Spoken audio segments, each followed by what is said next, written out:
कृष्णा दोस्तों, किशोरी क्रिएशन से मैं सपना शर्मा आप सभी का हार्दिक स्वागत करती हूँ आपके अपने चैनल पर। दोस्तों, आज के वीडियो में आपके लिए कार्तिक मास महात्म्य के 28वें दिन की कथा लेकर के आई हूँ। इससे पहले कार्तिक मास महात्म्य के 27 अध्याय के वीडियो जो है मैंने मेरे चैनल पर डाले हुए हैं, जिनको आप मेरे चैनल पर जाकर देख भी सकते हैं और श्रवण भी कर सकते हैं। 28वां अध्याय सुनाऊँ उससे पहले 27वें अध्याय में हमने जाना था कि विष्णुदत्त ब्राह्मण को और राजा चोल को जो है भगवान विष्णु ने अपना द्वारपाल सुशील और शील बना करके अपने द्वारपाल के रूप में उनको वहाँ पर बना दिया।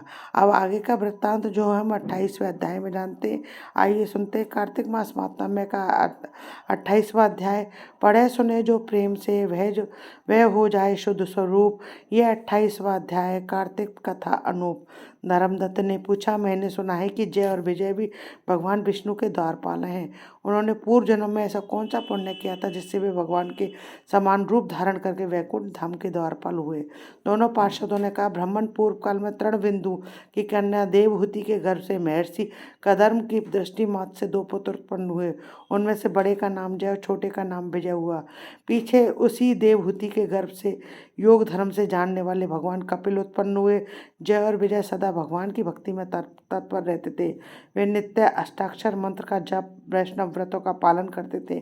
एक समय राजा मरुत ने उन दोनों को अपने यज्ञ में बुलाया।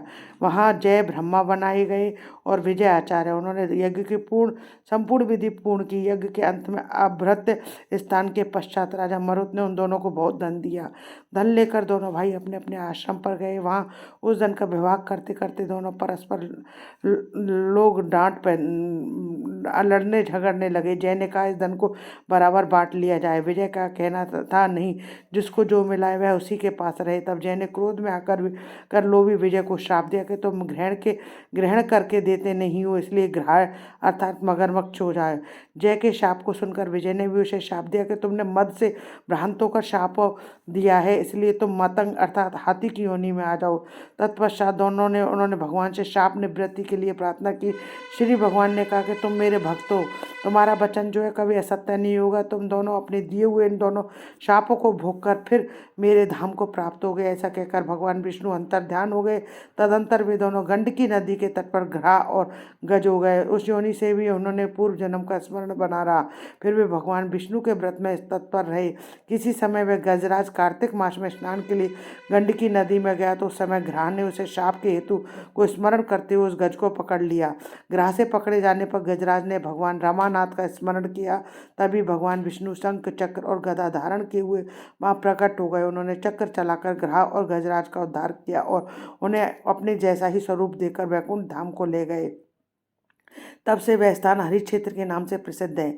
वे दोनों ही विश्व विख्यात जय और विजय हैं जो भगवान विष्णु के द्वारपाल हुए। धर्मदत्त, तो तुम भी ईर्ष्या और द्वेष का त्याग करके सदैव विष्णु भगवान के व्रत में स्थिर रहो। समदर्शी बनो। कार्तिक, माघ और वैशाख के महीनों में सदैव प्रातःकाल स्नान करो। एकादशी व्रत के पालन में स्थिर रहो। तुलसी के बगीचे की रक्षा करते रहो। ऐसा करने से तुम भी शरीर का अंत होने पर भगवान विष्णु के परम पद को प्राप्त होगे। भगवान विष्णु को संतुष्ट करने वाले तुम्हारे इस व्रत से बढ़कर न यज्ञ, न दान है, न तीर्थ ही है। विप्रवर, तुम धन्य हो जिसके व्रत के आधे भाग का फल पाकर यह स्त्री हमारे द्वारा वैकुंठ धाम में ले जाई जा रही है।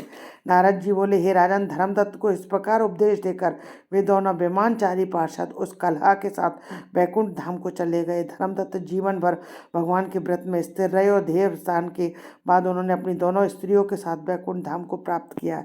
इस प्राचीन इतिहास को जो सुनता है सुनाता है वह भगवान जगत गुरु श्री कृष्ण की कृपा से उनका सानिध्य प्राप्त करता है और उत्तम गति को प्राप्त करता है। इति श्री कार्तिक मास महात्म्य में 28वां अध्याय संपूर्णम। दोस्तों, यदि आपको मेरा ये वीडियो अच्छा लगे तो इसे लाइक और शेयर कीजिए। यदि आपने अभी तक मेरे चैनल को सब्सक्राइब नहीं किया है तो उसे सब्सक्राइब करना ना भूलें।